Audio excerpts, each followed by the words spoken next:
Hey guys, I'm not in the best of moods right now.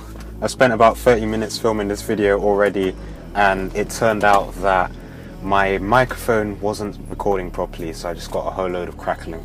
But let's get into it. In this video, I'm going to be showing you my car, and I feel like this is an important video to make because I haven't actually introduced it to you properly.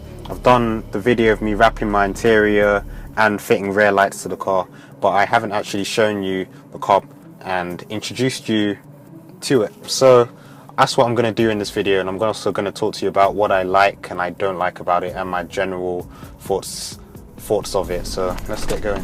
So one of the things I've found particularly nice is, like, when I'm going on long journeys, this car is quite comfortable to drive. It's very easy just to sit back, relax and just enjoy the journey. There's nothing to really stress about, and the automatic gearbox as well, combined with that, makes it a lot easier. But I think coming from the Corsa, one of the biggest differences between the two cars is the refinement. So this car is definitely built a lot better, and a lot more thought was put into the design compared to other cars that I've driven. So I've really noticed that in the interior build quality, the way that the gearbox responds, and little things that you find in the wiper controls and things like that. There's a lot of thought that's been put into the design of this. Also, one thing that distinguishes the 1 Series from other hatchbacks of the same class is the 50-50 weight distribution. So that's not something that you find in most small cars. So when BMW first designed the 1 Series, they put a lot of thought into it being an ultimate driving machine, just like all of the other BMWs that they've made in the past. So that meant rear-wheel drive and 50-50 weight distribution. So one of the things that they had to implement to achieve that really was having no spare tire in the back, just so that they can do that. So you can't really have a spare tire in this car. Like, you can put one in the boot if you wanted to, but you've lost all of your boot space just by having it. So that's not really, it's not great, but to compensate for it, you've got run flat tires, and that's all well and good, but the downside of those is that they cost a lot to replace. So if you get like a puncture in your tire, you're not meant to repair run flats. I know you can, but it's advised against it. So ruin one tire and you're buying an entire new tire, and if you've worn down your whole set, you're spending a lot to replace all of them. So that's one disadvantage. But on the upside, no spare tire, and there's a lot of space in the boot, and there's also more space when you lift it up. That's where the battery's been placed, where the spare tire would have been. Right, my camera battery just died, so I've had to improvise something else. So what you're seeing now is the only way I could mount my SLR in the car with what I've got on me right now. The performance of this car is something that I've really enjoyed. It's definitely got more than enough power for most situations.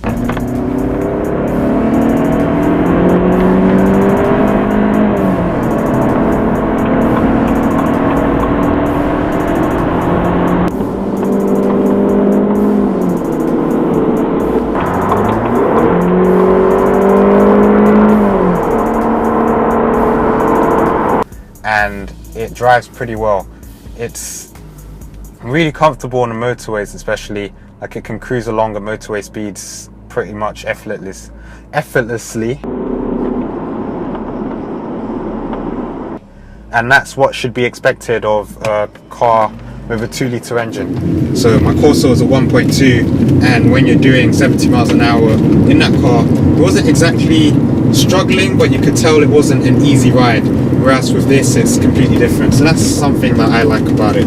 It's not a performance car, and it's not a performance orientated car, so it's not spectacular, but it's good enough.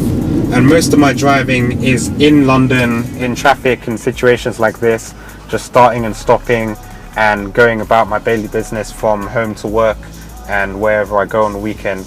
So it's not like I need something with more performance, but as you know, more power is better. So at some point in the future, I might be looking at something faster. I don't know. The things that I dislike about this car are the squeaks and rattles, and now that I've been driving it for about half an hour, most of the rattling and squeaking that you could hear when I started filming this video isn't really there anymore. So I'm starting to wonder whether it's something to do with the car being cold and the materials warming up and it becomes less noticeable. And that's a very likely explanation, because I was having a squeaking noise where my seatbelt is now. Also my center console was making all kinds of squeaking and rattling noises. That's gone. So really those are things that I would like to look at in future and try and sort out. Maybe in a future videos I can fix them and film myself doing it.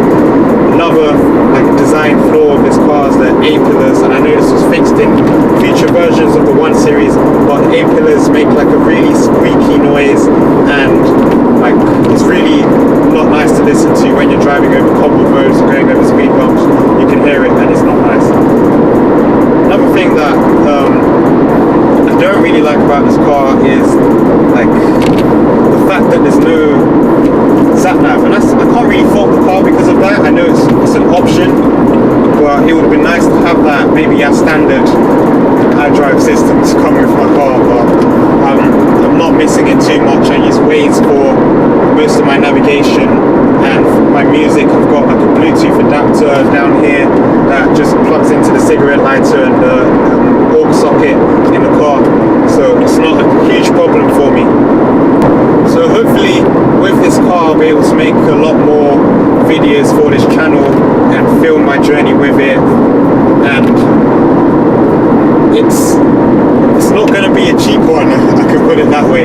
Parts for this car are quite expensive, as they would be with any luxury brand, but hopefully as time goes on I'll be able to do different things and film myself doing them, and you can get to know what it's like owning this car. Maybe if you've got one of these as well, you can look at some of the things I've done with it and see if you want to do the same. So I hope you enjoyed this video, and please subscribe if you'd like to see more content like it.